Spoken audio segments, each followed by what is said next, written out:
माझा समाज प्रथम आहे.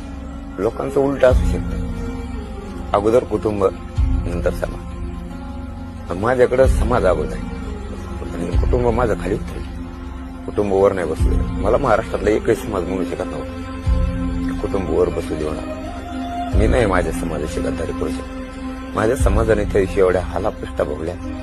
लाईट बंद केल्यामुळे लोकांना पाणी प्यायला नाही मिळालं. मी ती ताकद ठेवायला होत्या. एक झालं की समाजाचे हाल झाले, गैरसोय झाली, समाज रुसला नाही. ते फोन बी करून म्हणलं नाही की म्हणजे गैरसोय झाली.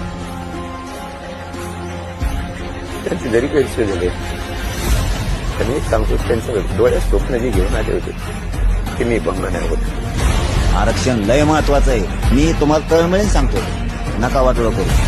अशी संधी आली यांना वोट आणायची. जिथं सांगा ना हे उमेदवार आपला याला निवडून आणा, एक शिक्का घालायचा. त्यांच्याकडून कसं आरक्षण घ्यायचं, काय करायचं, तुमच्या मागण्या कशा सोडायच्या, शेतकऱ्याचे प्रश्न कसे सोडायचे, गोरगरीब ओबीसीचे कसे सोडायचे, मुसलमान दलित कसे सोडायचे मी बघतो. मी त्यांच्या कॉलरला धरून तुमच्या प्रश्न सोडतो.